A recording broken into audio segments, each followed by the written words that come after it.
she'd announced the book. You need to go ahead and finish that journal. That's what you need to do. You blew it up last time you was on there. Dear world, you name it, we cover it from the world of the singles to the behind the scenes of the greatest movie ever filmed, called Marriage. We dig into everything from dating 101. Why won't they commit? It's complicated. I can't do it if it's the three of us. They're a good person, but I'm not attracted to them in that way, too. They really didn't disclose who they were before I said I do. How do I do this if they can't keep a job? The bills are paid, but the bedroom is suffering. Did I marry you or did I marry your family? Because we can only take care of us. Let's open up our marriage. Why do I have to buy into your beard gang illusion? You could have told me you were on the down low and we could have remained friends and not married. And last but not least, did you marry me or your pastor? Have we gotten your attention yet? If so, tune into Unique Perspectives Love Talk Radio. Oh my God. What you laughing at? Somebody was just talking, going on. I was laughing because like, hello. The format of the show is live. Hello. The format of the introduction was smaller than what it usually is. Yes. So you had space, and so I was on this side doing all this, right? Just talking all kinds of stuff. All right. Greetings, everyone, and welcome to Unique Perspectives Love Talk Radio. I'm your host, Charles Dixon, and I'm here with my co-host, Mr. Adam Ford. How are you? What's up, fam? How y'all doing on this Thursday? Let me take a minute to share this show. You want to share. I need to share it too. Okay, here we go. Let me share the show to everybody. So everybody, you can share, like and share.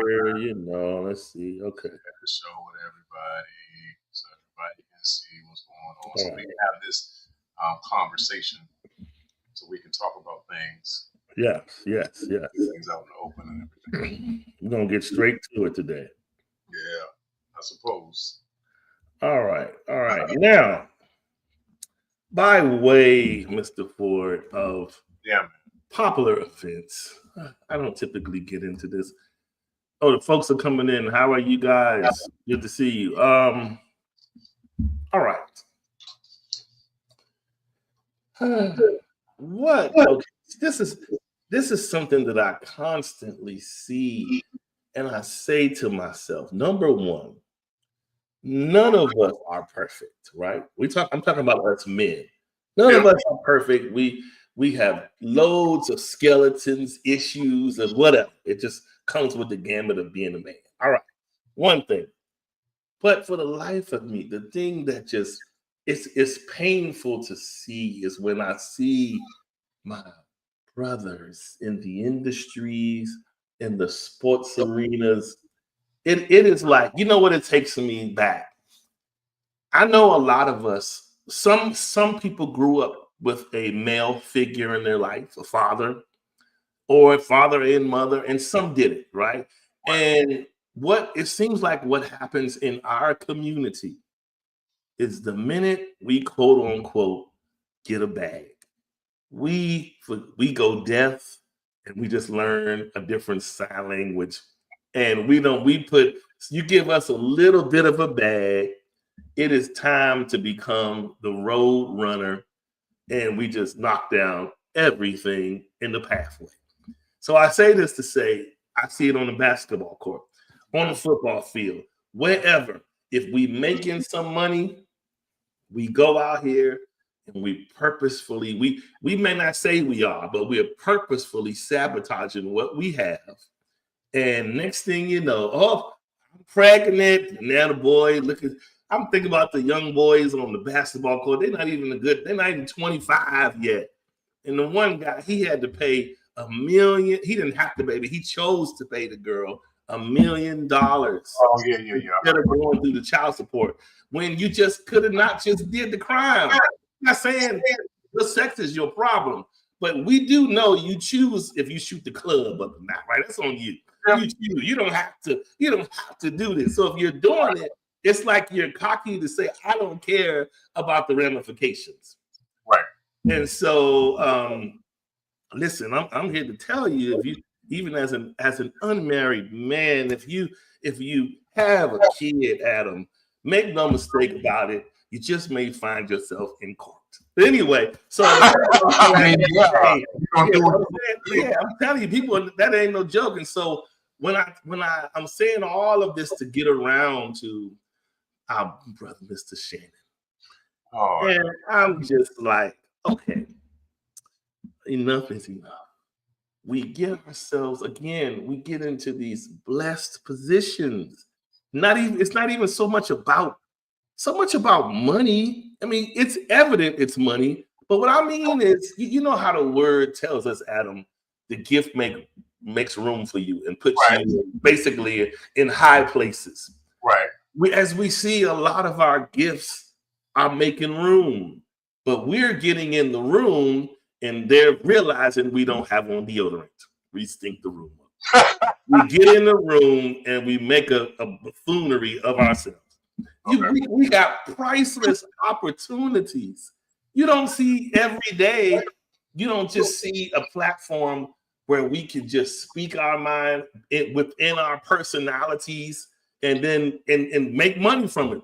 Most of us of color that you see in these positions, we almost are what you call store-bought. Okay. We're able to only do and say what we're told to say, and that's it, right? You're only here to act out the box. You don't come, this ain't no custom situation. You do what we tell you to do, and that's that. So I feel like certain men have gotten some opportunities to be themselves. And if you have that opportunity to be yourself, then I know it's not easy. I know things come easier to you.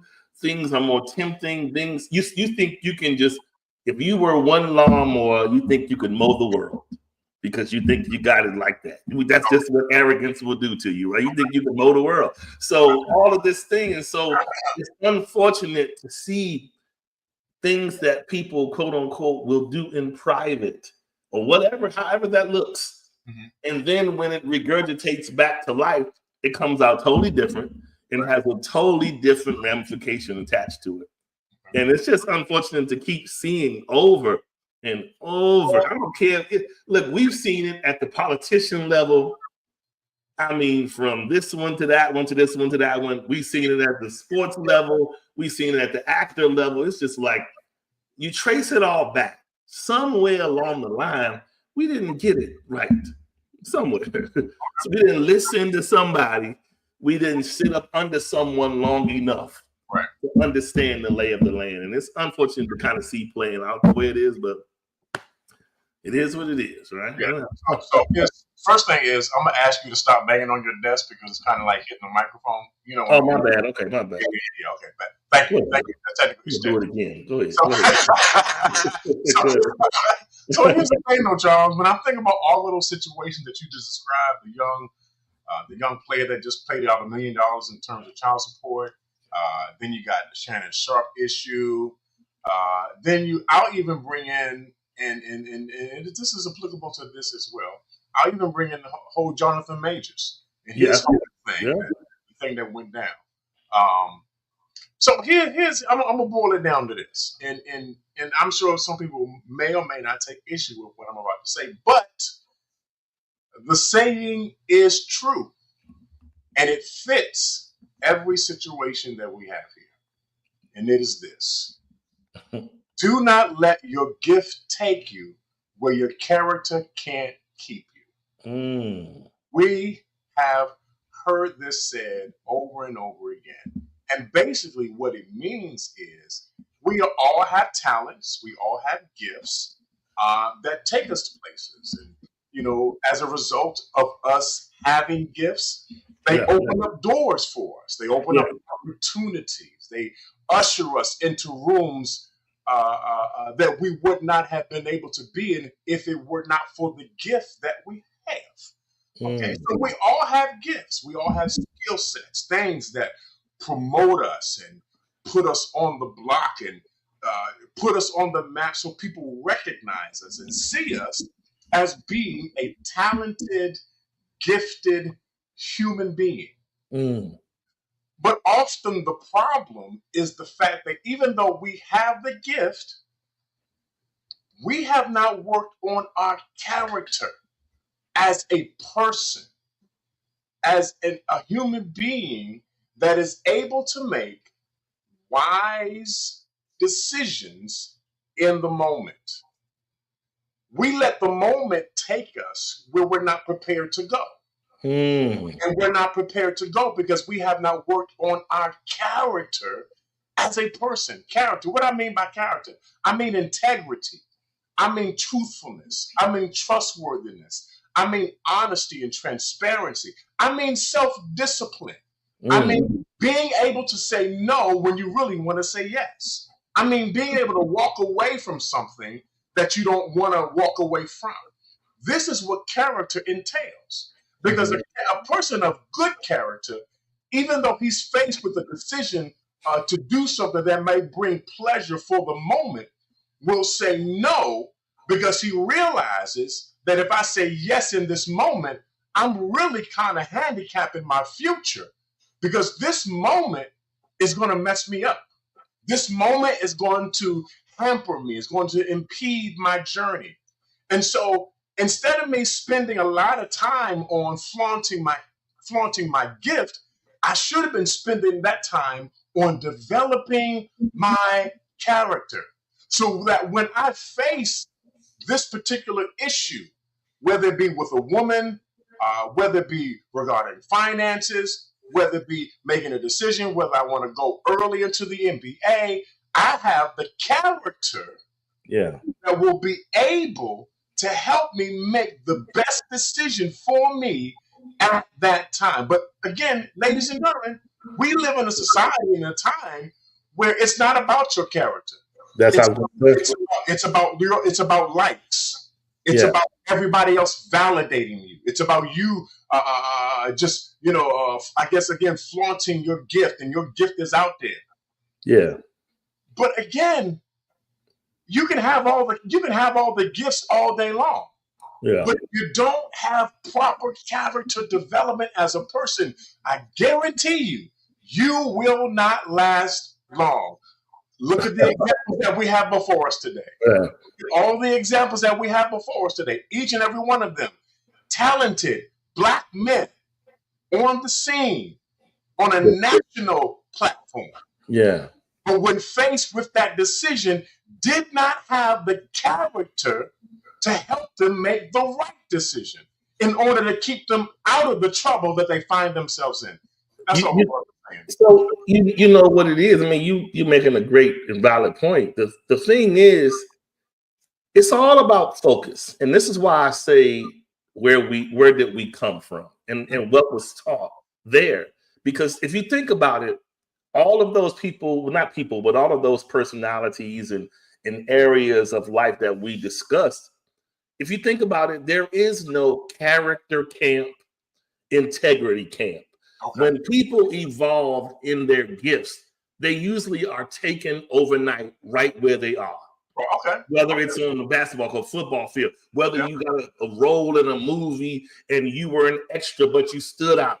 Okay. At some place, you get elevated from where you are. Unfortunately, there is a degree that has to be passed in integrity and all of those kind of in character. So what ends up happening is we discover people later that at once upon a time they had to do what they could until they were able to do what they want.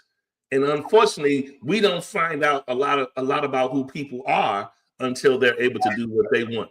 And when you see when people can do what they want without a restriction, you will be shocked about a lot of people's behavior because you didn't know that, so all this time you were restricting that just to get to this point to do that? Oh, okay. So I think with us, the same grit and determination that makes us drive towards the bag, because that's what's happening. When people get their mind on that bag, they're going to get there and their community will get behind them to get there too. Right. Unfortunately, we don't have the communities to push our men in the directions of character and integrity. There is no people saying, now wait now, we're going to have this every Friday night. We're going to talk about these men and character and integrity. Like, I know Bruce still have groups and I know we have churches, right? But even in the churches, we're hearing the word and we're hearing the leader's preference of running the house, but we're not necessarily being individually taught about character and integrity. We're hearing about it, and we're saying, "Oh, brother, we're going to go down there and bless Brother Sherman's church because he's a blessed man." Well, how did he get? How does he operate? Are you showing us what is he denying to get to this point? That's the point that we're missing out on. So I think we need more clarity in those areas so that men will be drawn to the positions to move better, because we're not moving good at all. It just looks like you put something in front of us and we're going to just mop it up with the gravy, and that's it. Yeah, I think it has to do with the fact that I think, particularly from a man's point of view, we don't often have mentors and elders to be able to help us navigate the decisions in the path of life that we have to take. And often that's because of the fact that as a man, we think that we can do it all ourselves. We think that we don't need any help in terms of going where we need to go because we're a man. I don't need nobody else to do it with me. I can do it myself. Why? Because I'm a man. But as a man, Charles, I have realized that I need as much help as I can get.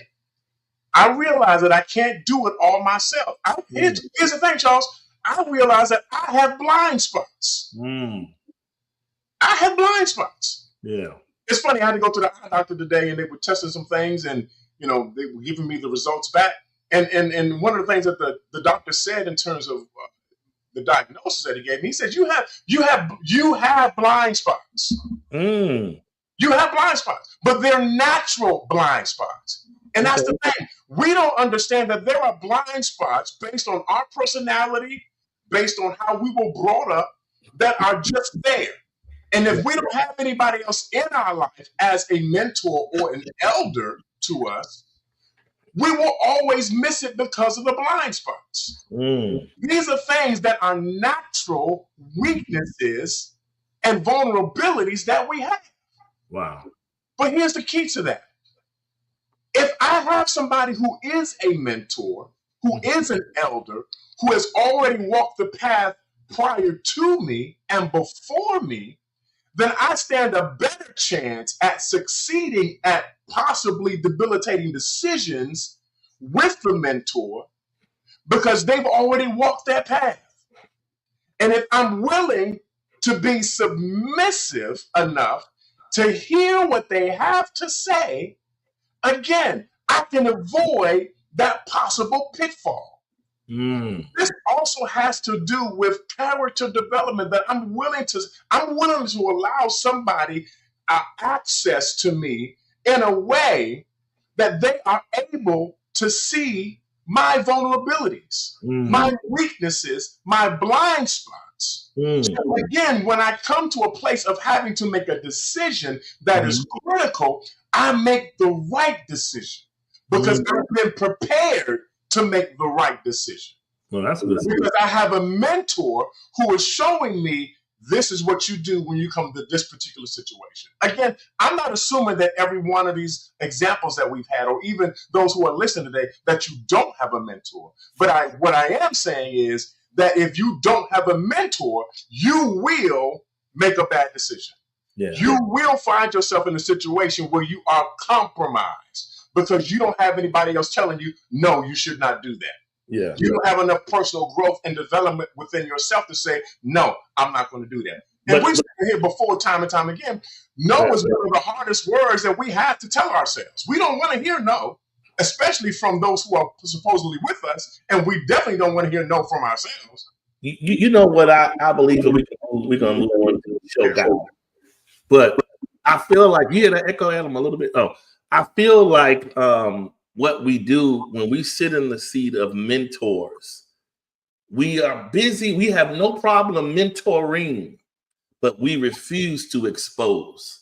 And the whole part of mentoring anybody, if you want someone to believe in you and follow you, you got to show them. I'm only telling you this, young man or whomever, because look at these bullet wounds right here. This happened to me when I made this decision. And when I did this, this happened. You don't want to go down that path. Watch out for that, because this right here, what I'm showing you, will happen. If you just say, yeah, you shouldn't do that, that's not the thing God will tell you to do.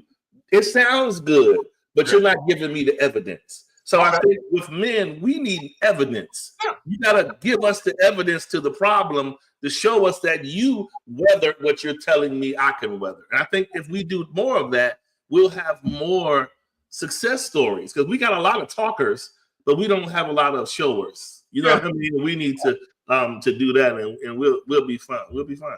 And I think again, because men are men, and we have this present mentality that because I am a man, that I don't have any weaknesses, that I don't have any blind spots. We find ourselves in situations that prove otherwise. Yeah, that we absolutely do. And as far as the mentor aspect goes, yeah, you should have a mentor, or rather, let me put it to you like this. I should have a mentor in my life that is willing to be as vulnerable, as transparent with me as I am with him. I agree. Because without that, I don't get the ability to see the example that I need to see. Because men are visual. And so I need to at least be able to see where you've been and what you've done and the result of that thing. So that way I can learn from you in terms of where you've been. I can to quote a phrase, I can see your scars. Yeah. Sure. I can touch the hand, the nail prints in your hands and see where you've been. Yeah, that's the evidence. Because, again, that helps me to understand that even though you were there, you're not there any longer. You've moved on, and as a result, I can now I can receive the success and the prosperity that I need to receive because of the fact that I see where you've been. And as a mentor, you're showing me the way that I need to go. You know what I'm saying? So yeah, absolutely, it's a two-way street. If you're going to mentor somebody, then you need to be willing to be transparent with them and tell them, hey, this is where I was. This is what happened to me. This is how I got stuck here. And also, this is how I made it out of where I was. You know what I'm saying? So, good. Yeah, man. All right. We didn't have a whole sermon. We didn't do show. That's a show right there. Yeah, show part 2. All right. So, today we are speaking on the topic, Adam. Yeah. A war of thoughts. Her. I expected you to. Him. But how was I to know? This is a very, very common dynamic.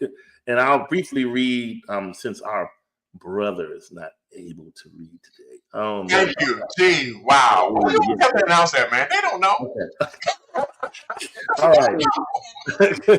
It appears the majority of conflicts that occur in the space of love and relationships today are due to unspoken expectations, whether on the part of the man or the woman.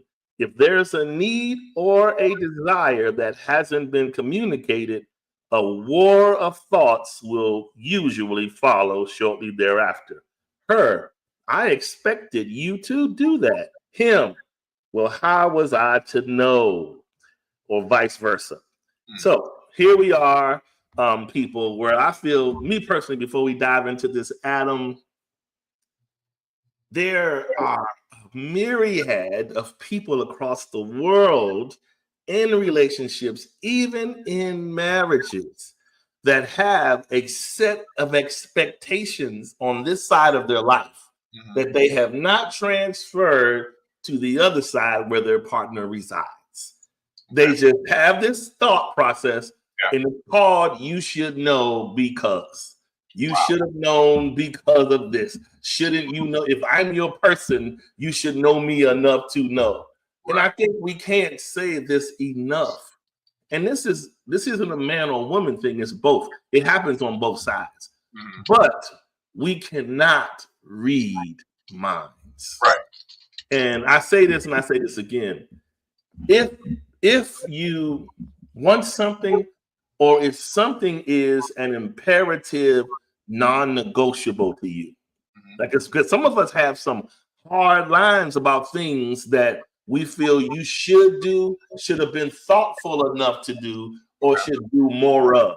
And all of it sounds good, right? But if it's not communicated, it's no different than the courts trying to adjudicate something that has no bylaws for. There is nothing written to say if it's broken, this happened. Okay. So in the relationships, it's the same thing. We can't bring the person into the court and accuse them of negligence if we haven't told them this is an expectation, a clear expectation of mine. Yeah. Oh, so you were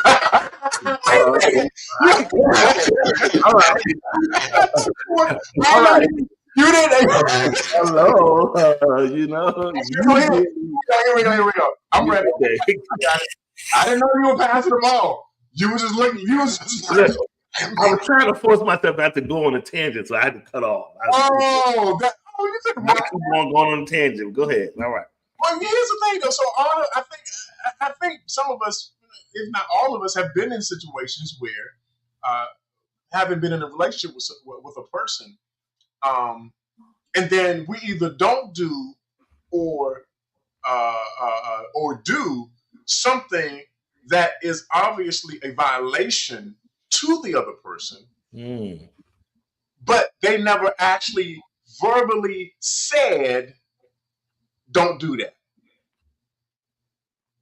Help me out in the comments, because often we walk into some relationships and we are, to some degree, I guess, expecting the other person to already know I want a certain type of thing.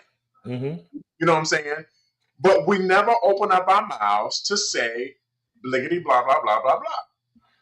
You know what's interesting? And I think maybe because I had been through a marriage first and had gotten older.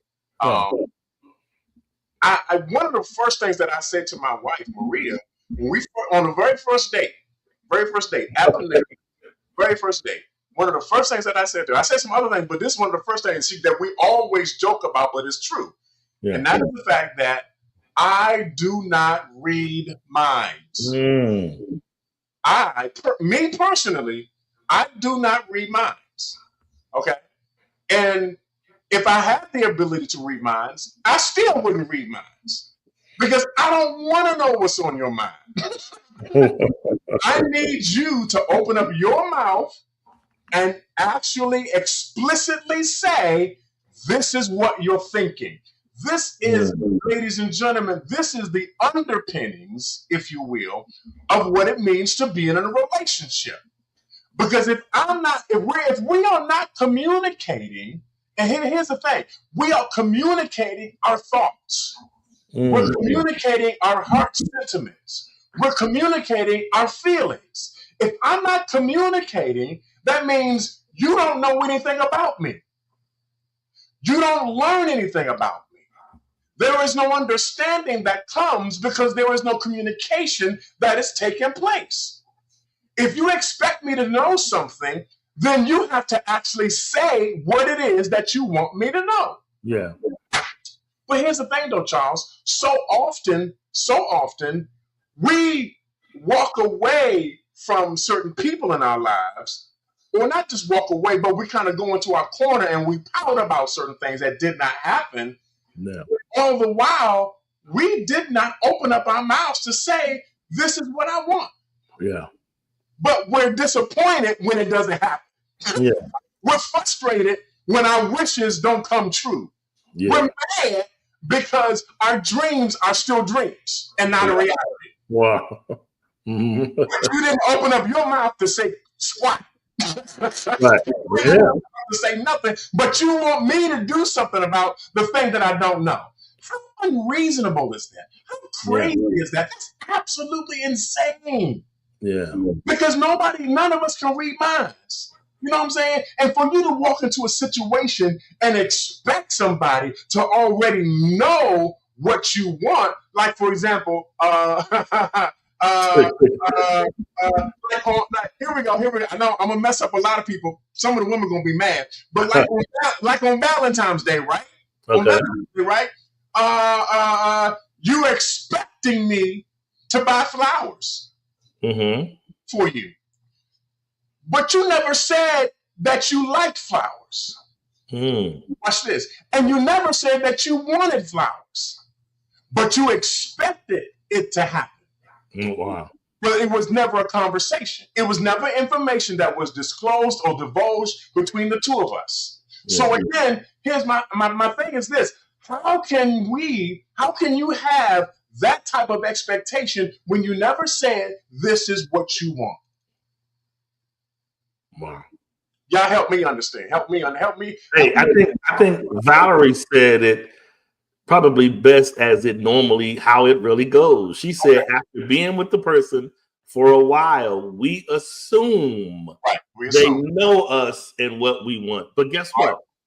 In corporate America nowadays, there has been a big uptick in people and parts of the organization providing what we call insights. Okay. So insights are measurable attributes and metrics, whether it's wins, whatever it is. Right. The whole goal is to develop things that can be measured. So in this instance, we can't measure assumptions. Right. We can't measure what's in your brain and what you feel like. We can only measure what you produce on paper and say, here is rule 1, and we're going to measure by this. Right. This is going to be KPI because of this. But if we don't do that, we can't measure it. So in this instance, that's the thing. We're arguing about things within our relationships that we haven't put on the table to measure. Right. Think about it. It could be as small as this. You get up. Has there ever been a rule about who calls who first, who texts who first? No. You usually start talking, dealing, get together, I love you, and it just happens or it don't. But guess what, Adam? You try not being the initiator, and then you will learn there is an expectation. Right. If you don't say, Bruce, if you don't get them to be like, good morning, my love, you be quiet till 1 or 2 o'clock. Oh, you playing games? Guess what? If you got another woman, Bruce, in your bins, you go ahead and keep her. I'm done. No, you know what I mean? So we go through all of these things, right? We go through all of these things and we're not clear. So if we know certain things are hot buttons to our relational trajectory, if you will, say that. But don't leave them out and leave it to choice. And then here's the worst part about it. Like I just said before, we can't measure what's not spoken. Right. But we are being graded off of unspoken things. Yeah. Right? We're being graded because we didn't remember. We didn't do it. We didn't. You should have anticipated that. Don't you see the colors I wear? Look, those are all your choices. You can't beat me up to stay there, man. Listen, you cannot do this. And so we got to stop this lunacy, because I'm going to tell you, for the man and the woman who don't voice their expectations, it is because we fear the rejection. Okay. We don't want to say that, but a lot of times we don't want to be viewed as doing the most. Oh, you a lot to deal with. You mean to tell me you expect that? So rather than put that out there and have to deal with that, we want to sit back and have our repository in space of what should happen that we measure against you that you have no clue about. Right. And then we going to, and listen, many men and women have been left alone, cheated on, simply because they were graded against the system the other person didn't know existed. Right. And people have walked away and thinking, you know what, you should have, I can't be with nobody who don't do this. They should just know that off the bat. And if you don't, I'm done. Right. You can't do that. That's crazy. We gotta be realistic as grown people. I say this all the time. We can't have these, because once you bring it out, that's when we both can measure whether it is realistic or an unrealistic expectation. Yeah. Because everything you want, it doesn't make it palpable. Doesn't make it that it should be that. It could be something totally crazy. And if we talk about it, we could be like, well, babe, I hear you, but I think that might be a bit egregious. Don't you think so? Why don't we dial that back a little bit? But if you don't talk about it, because if it's in their head only, the person just believes my way is right. And here's another thing, Bruce. We are also measured, men and women. Unfortunately, we measured against the last person. I was just about to say that. We are measured against what someone else did. Here's the thing, and I say this, I'm not saying all the relationships that we had before meeting who we are with now are bad or were bad. But I am saying at the end of the day, bad meaning it didn't work out, they left, I left. But at the end of the day, anything that's not seen through to fruition was not a good path. If it wasn't seen through to fruition and it's currently still swimming, it was a bad path. It might have been an experience, but it wasn't a good relational path for you. We got to accept that and stop trying to think because a lot of times we're measuring what we liked another person doing because of a specific way we felt about that person. A lot of what people I love that they're used to, it's because they love that person. And they're transferring it over and saying, well, I'm gonna need you to do this to hold me up. If you don't at least do this to hold me up, I'm not open to discovering no new ways. I need you to do like this. And again, if that's your non-negotiable, speak it. That's but you know what, Charles? Here's a real quick, just to tag in on that real quick. So it wouldn't be that bad if they actually said, well, I would like for this particular thing to happen. Now, you don't have to necessarily say because such and such did it this way. You can just say, hey, I like it like this, or I want it like that. But here's the problem, Charles. The problem comes in that when they don't open up their mouth to say nothing. I'm telling you. And then they looking at you cross-eyed, giving you all type of shade because you didn't do something that you had no idea you were supposed to do, and now they walk away frustrated and disappointed. That's some foolishness. And we will get mad over this. Right. And then the whole idea of yes, okay. So we've all been in previous relationships. If you've been a certain age, you've been in previous. You've had experiences and events that things happen, things that you like, things that you did not like. Okay, and all of us, we bring a lot of that stuff into new relationships. That's it. For what it's worth, good or bad, indifferent. Okay, fine. But again, ladies and gentlemen of the court, we cannot believe that people are going to be able to know what we're thinking and what we want if we don't open up our mouths and say what it is. It's about, this is the thing. You actually have to say what it is. You actually have to open up your mouth and say what it is. Charles, watch this. They're not going to really like this one. I'm about to go Bible on them real quick.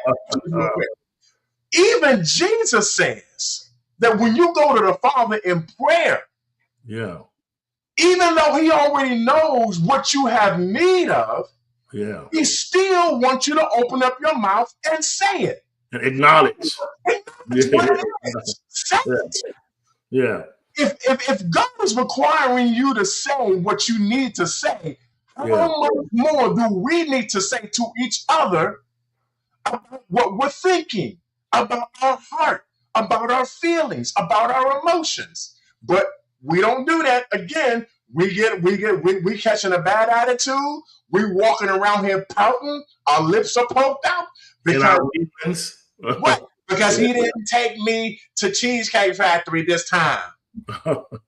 because he didn't get the room that I wanted him to get.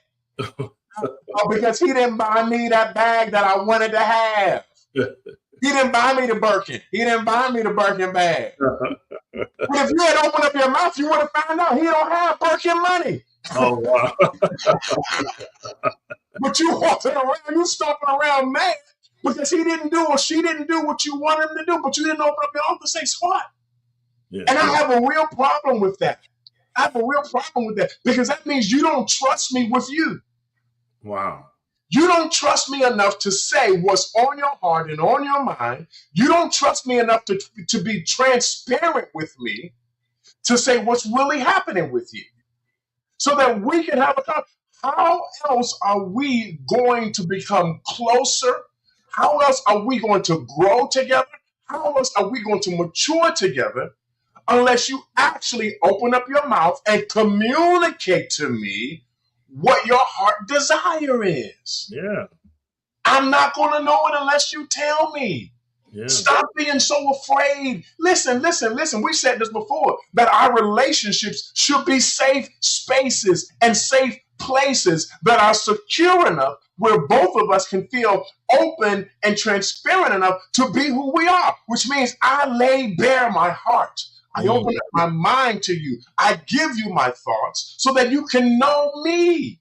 And isn't that really the problem, Charles? That I think some of us are using this as a almost like a shield of defense, so that nobody really gets to know who we really are. That's exactly what's happening. You know what I'm saying? That they'll hide their actual thoughts. They will hide themselves behind this wall of assumption and false expectation in order to defend themselves. Oh, just in case I get hurt, I need to put this wall up so you can't get in.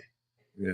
So I'm not going to say nothing about it. But if you just happen to do it, then we good. But if not, you'll be judged. That's crazy. That's some foolishness, man. But think about it. We'll clearly spell out our prayers, as you were alluding to. Yeah. We'll tell God specifically what we want, but we won't tell our partner nothing. Right. But we'll tell the Lord, I want this, that, and other. But the things that you need down here to work for you on earth, we don't say nothing about. We will write out a Santa Claus list. Yes, everything. But we won't tell our partner nothing. Yeah. I mean, like you say, okay, put a perfect example.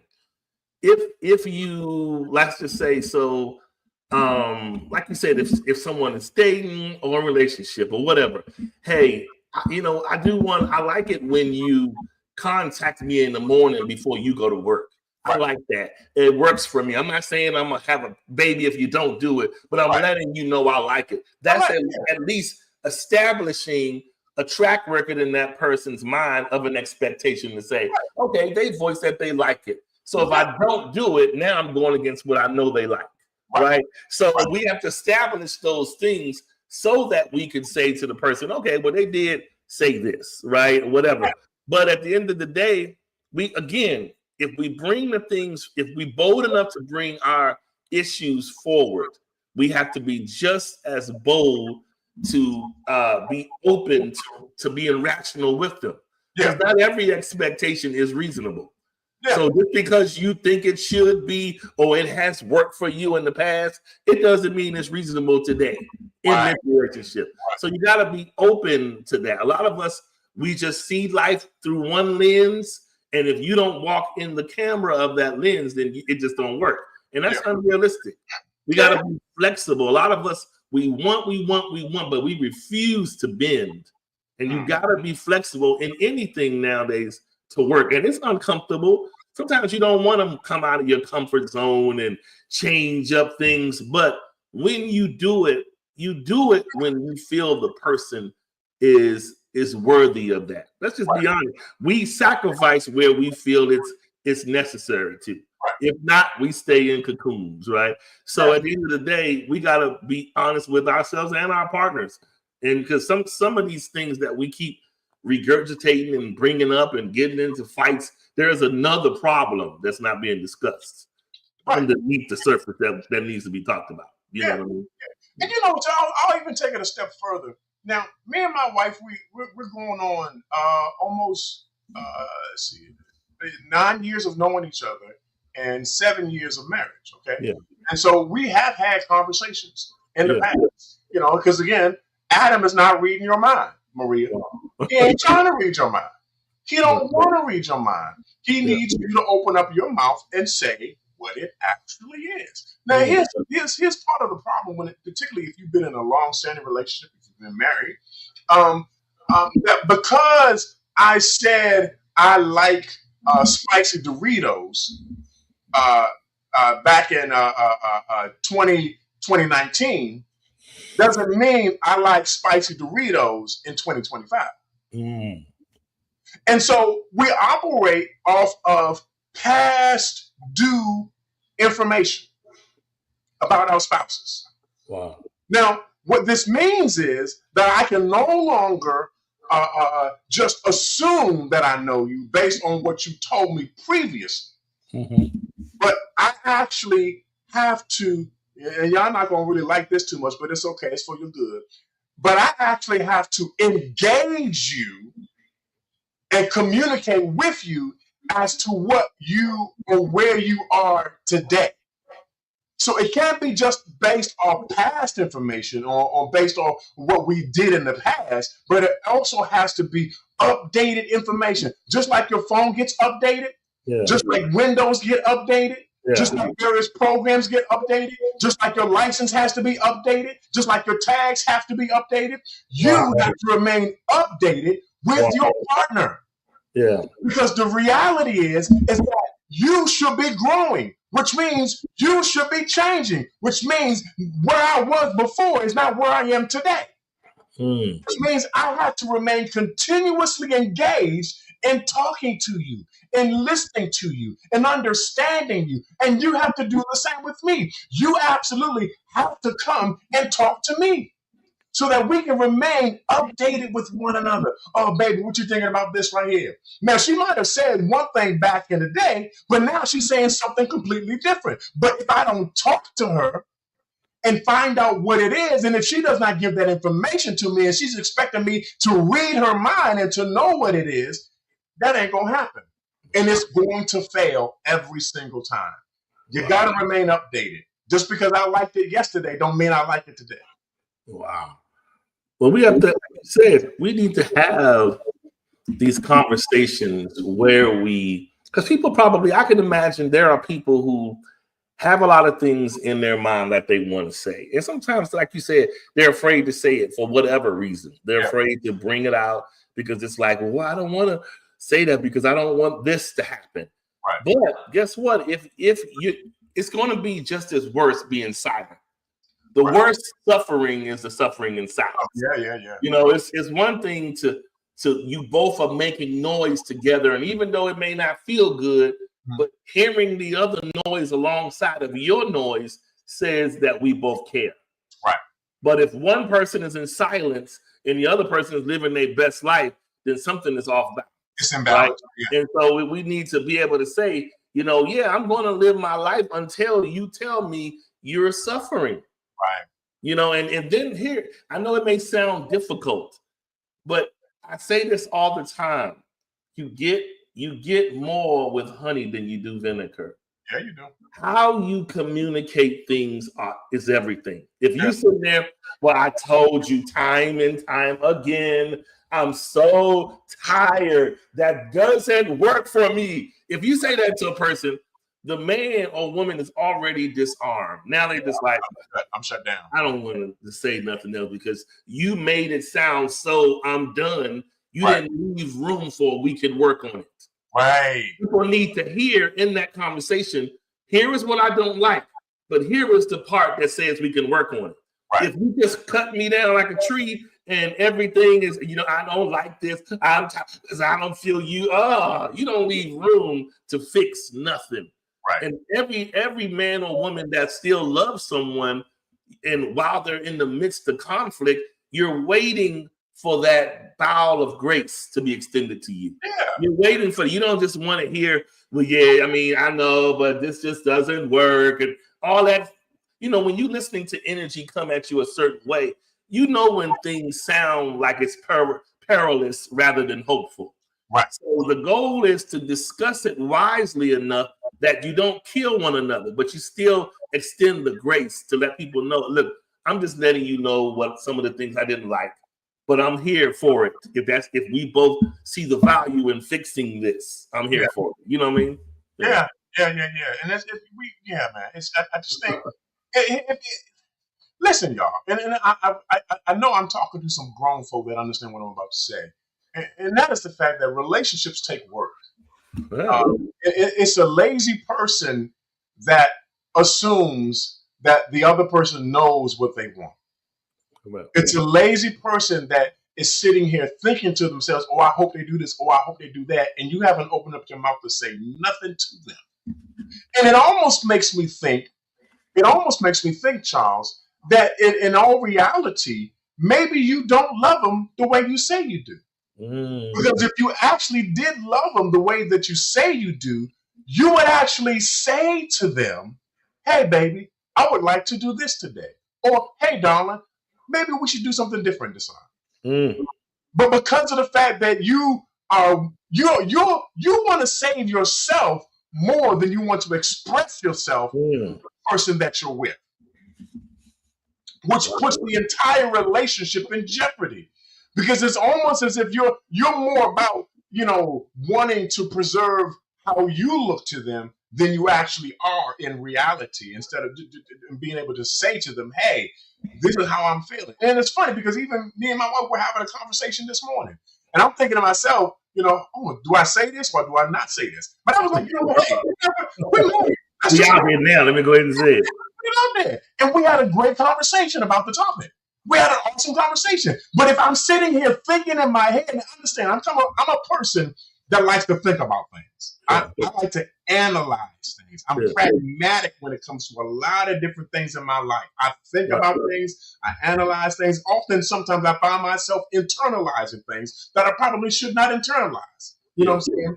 But my point in saying that is, in all of my internal processes, I don't get the answer. In all of my thinking to myself, I don't get the answer. Wow. Not until I open up my mouth and say bliggity blah, blah, blah, blah, blah, that the other person hears what I says. And now, Charles, they are given an opportunity to respond or not respond. But I've done my part. Wow. I've said what I needed to say. Now I'm waiting for the response to come back to me. Wow. You know what I'm saying? Yeah. That's where we're at. Listen, at the end of the day, these are just a few little things I jotted down, but then I'll either post or run through the research part of it. Yeah. So basically how I look at it is, if it's unspoken, it's unaddressed. If you don't speak it, I can't fix it. That's right. Complaining is not the answer. Yeah. Speak it. If you don't say it, I can't pay it, right? Okay. If you don't offer it, I don't know it exists, right? If you don't say what you want, you may not get pleased. Wow. So at the end of the day, you got to speak what's in your heart. Speak it. It doesn't mean it's wrong or right. But once you speak it, we can both dissect that thing and bring whatever truth out of it needs to come forward. But we can't just keep on. We can't live in this magic world of you should have known. You should have known that. You know what I'm saying? Go ahead, so real quick, let's deal with the whole issue of the complaining part of it. You know, when you mentioned that, something went off in my head. I was like, so here's the thing though. So instead of actually saying what we want in terms of our desires or what we don't want, we will use a disguise, a facade of complaining about something as if that's the actual communication of the thing. So instead of saying what the actual thing is, Complain we about will complain about it. Yeah. Listen. Let's stop being punks, okay? And let's actually say what it is. Yeah. You sit here complaining about something that if you would just open up your mouth to say what the actual issue is, maybe we could resolve the situation for what it is. That's it. But you don't want to do that. You want to complain. And I'm going to tell you, one of my pet peeves, y'all, like a regular day. I hate complainers. I hate people who complain so much about the situation, but they don't do anything about it. Now, I do make a delineation between venting, because venting is I need to get this off my chest. I need to say what this is. But complaining is going on and on and on and on and on and on about the same daggone thing. Yeah. But you're no closer to a solution. And you really don't want to say what it is, but you want to complain about it. Yes. And the deceptive part about complaining, Adam, it's the reversal of, like you just said, what complaining is the negative reversal of what you really wanted to say all along. Yeah. But the thing that complaining carries along with it, complaining is a tallying log of justification. So we use complaining as the tally log to say, I got the number 10. I think I'm probably going to just do me because I done said this 10 times, even though I didn't say the actual thing I wanted, but I have reversed it 10 times. We do that, and we out here just acting off of things willy-nilly because we would rather refer to the complaint log rather than provide grace and build a log of positivity to each other. Right. It's just not good. That's right. I'll go through these really quickly. Okay. To deal with uncommunicated expectations in a relationship, open and honest communication is key. This involves expressing your needs and expectations clearly and actively listening to your partner's perspective. Adjusting expectations and understanding each other's needs is crucial for a healthy relationship. Here's a quick breakdown. I'm just going to go through the highlights. It's 10 of them, but I'm just going to say the parts. Express your needs, number 1. Active listening, number 2. Adjust your expectations, number 3. Number 4 is empathy and compassion. Number 5, boundaries. Set healthy boundaries. Number 6, seek third-party help if needed. Okay. Number 7, continuous dialogue, more communication. Number 8, forgiveness. Can't stop holding it over. Stop holding them, those resentments. Number 9, focus on what you can control.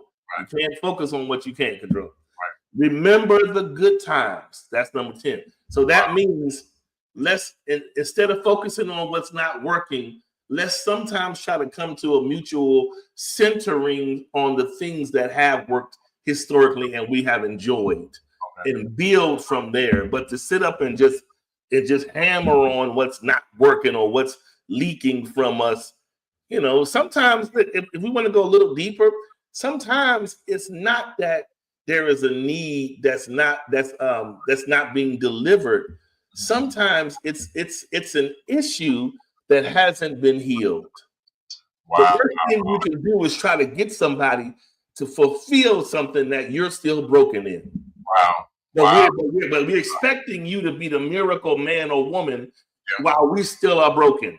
But as long as I'm in this relationship with you, this is how I need you to show up in order for me to be healed, or at least pseudo feeling of healing.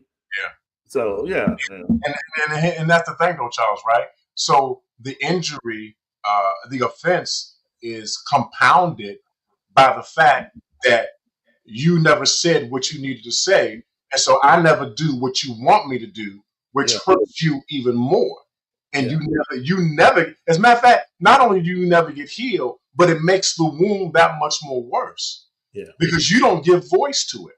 And so we never know what it is that we're not supposed to do or what you want us to do because you never say Yeah. You never open up your mouth to say this is what the problem is or this is what the issue is. And so to expect somebody to do something that they have no clue about is an unreasonable expectation. Yeah. And I guarantee you, and you already know this, every time you will be disappointed.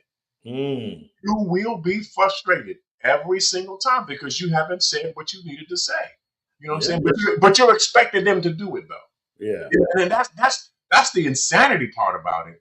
Yeah. You're expecting them to know something that they cannot know because you have not opened up your mouth to say what it is. Yeah. And you just gotta say it.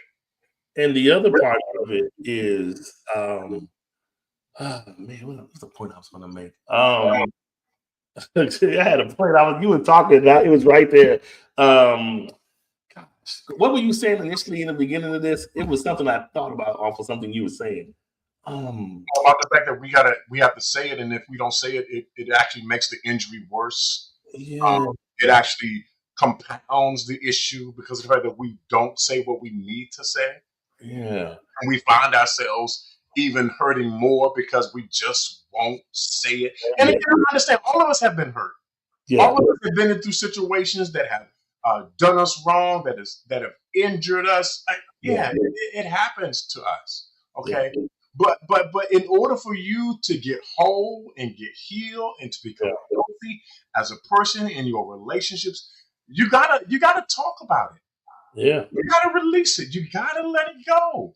And here's the thing though, so you're walking around with this thing on you, but nobody knows what it is. Yeah. And nobody knows how it happened because you're holding it all to yourself. You know what I'm saying? And it's important that you don't do that. Again, take it from a person who internalizes more than what he should. Yeah. You got to talk about it. You got to get it out in the open.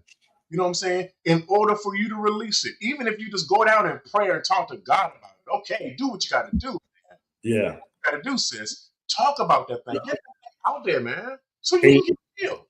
And you know something else is, if we're honest, now we're not saying in today's conversation that all of this means that every breakdown in a relationship means something hasn't been communicated. Right. Because of course, we know it has in some cases, right?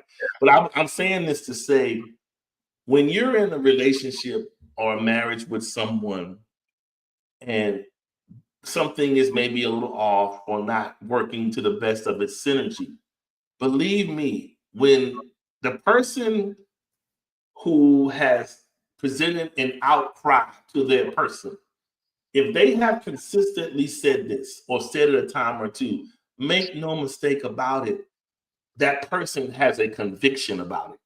They may not say it, but when you're not doing what you know you've been suggested, you may be acting out, but you feel it. You're like, they did tell me this. I need to show up a little better, right? This is why I say, I'm not saying you got to walk on water and be Jesus, but grace, when you extend grace, people show up better. Yeah. When you just come combative, that don't help the situation at all. Now it's inflamed, it's inflicted, and now it's a full-on brawl, it's an argument. Now you're beefing in your feelings and whatever. You go on over there, I'm going on over there. That doesn't solve anything. At the end of the day, if someone, think about it, even people that are like, let's just say people that are hearing impaired, they have interpreters. Right. They have people that get up there on the stage, blah, blah, blah. Like I remember concerts or at church, there'll be somebody over there doing sign language for those that are hearing impaired. Right. So sometimes in the relationship, having that kind of relationship and trust in a safe space, it may take the person in pulling out what they know you want to say. Because you can't quite say it. But the person can be like, did you mean more sex on Thursday? Okay. Right. I thought you did. No, but you know what I'm saying? So whatever those needs are, you gotta work with the person, because not everybody is willing to kind of speak everything. They're embarrassed. People don't want to be rejected. But it's important to somehow find a way to get it out if there's an issue. Yeah. And like you said, even many of us, a lot of these times, if we're honest, and we're going to wrap this up, if you find yourself always having an issue that you feel is unmet, I guarantee you it's bigger than the relationship. A lot of times it's unhealed and unprocessed trauma. Okay.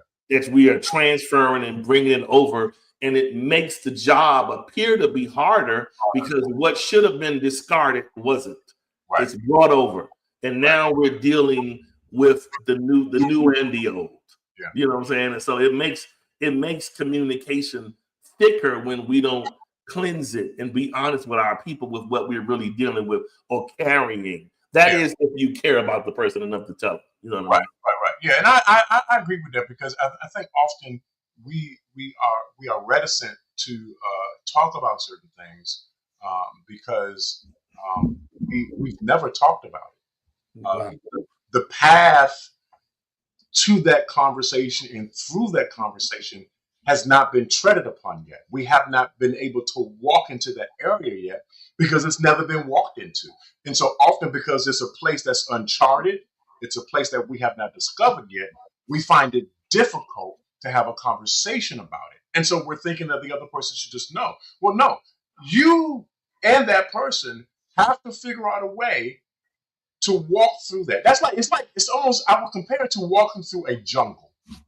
When you're walking through a jungle, there aren't any beaten paths so much. Now, there are some places where, people have walked through regularly, and so you can kind of like see the path. But often, the further you get into the jungle, the less paths, the less beaten paths you actually have. Which now, Charles, I have to pull out my machete and I have to begin to whack all of the vegetation that's in my way in order to get to the destination that I need to get to. Right. But understand that this is a place we have not been before. We have not had this conversation. So it's going to be rough. It's going to be tough. It's going to be difficult. But as long as the both of us are willing to hack through the density of this vegetation, we will make it to the destination to be able to actually talk about what we need to say. That's awesome stuff, man. Yeah, man. And lastly, before we go, first of all, we appreciate you guys for tuning in yet another week to Unique Perspectives Love Talk Radio, where today we talked about the war of thoughts. And it's basically, it comes down to, one person is expecting one thing and the other person is clueless about it. Right. And I just wanted to leave one more thought. You ever notice, Adam, how in our neighborhoods, the reason your mother would tell you they would give us the rules not to go past certain areas? Yeah. Because they wanted you to still remain in earshot of their voice. Right. In relationships, sometimes the mothering or fathering aspect has already went out where we said, you shouldn't go over there. It's probably not wise, right? But what we do is sometimes one party or the other is left saying, I know I said that. I communicated this, that, and the other. Well, guess what? A kid that's told to stay within a block's radius, if he hard-headed and he veers off to go 10 blocks, guess what? When you say, Adam, he can't hear you. So in the relationship, some of us are dealing with what we're dealing with because our partners have moved to a place that they can no longer hear you. Yeah. And that's an issue in itself, right? But it's an issue to be discussed and talked about because sometimes people subconsciously leave you without physically leaving you.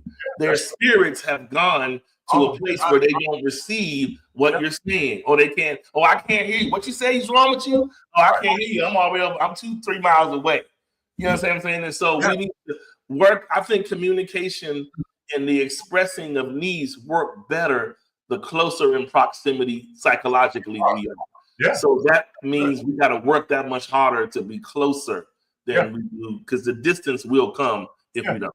Yeah. Yeah, that's really good. That's really good because often you hear people talk about when it comes to the demise of a relationship that they literally they grew apart. Yeah. There was distance between them, and so it really speaks to the fact that are we within range? Shot. Yeah, are you in earshot? Are we in the same proximity where we are able to actually, because we can be talking, but ain't nobody in, they're not in range. It ain't there. You know what I'm saying? It's like having a walkie-talkie. That walkie-talkie has a certain range to be able to communicate with the other devices that are connected to it. Yeah. But once you are out of range, no matter how much you hit that squawk button and you try to talk to who's on the other end, if they're out of range, they're never going to hear you. Or when we say, I can't hello, that's your phone. No, I got all my bars. Right. So we're saying, I'm in range. Are you? Are you in range? Yeah. So we gotta deal with that. So that's some key. Like I said, the communication works better the more close knitted, not necessarily physically, because you can be distant and it still be close. But if you keep the psychological closeness there, you have a better chance of your communications and your cry outs being received and approved upon. That's all. All right. Okay, y'all. Well, we hope y'all learned something, or we were all able to get something out of this. And like you said, next week, same time, same channel. Well, let's see. Next week, if there are any updates to the schedules, we'll tell you guys. But as of now, it should be 4:30 p.m. Central Standard Time. How about that? We'll just leave it at that. All right. Wow. All right, y'all. Well, we will definitely see y'all next week, and I guess we may go to the other side. Yeah. All right. B side. Messed up side. Yeah.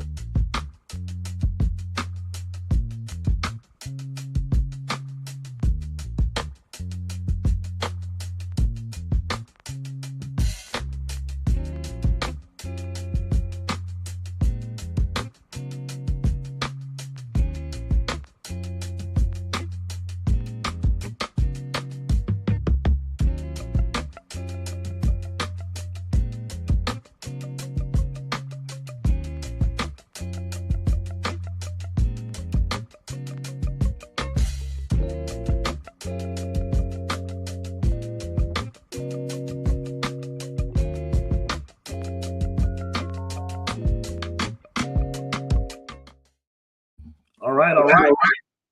So we'll keep it. I'll keep it positive. I won't. I'm surprised you didn't have a story with this one.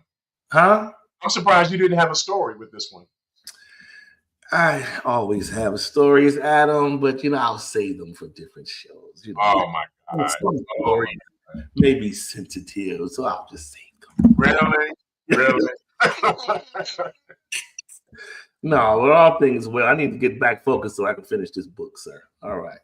See, he's doing it again. He's doing it again. He's putting this stuff out there, y'all. Now he's talking about a book.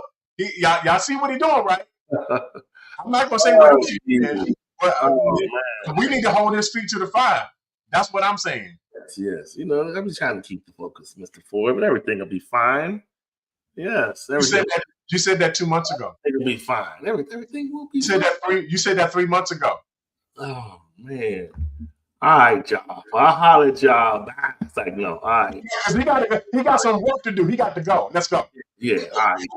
Peace out next time. Oh, my God, dude.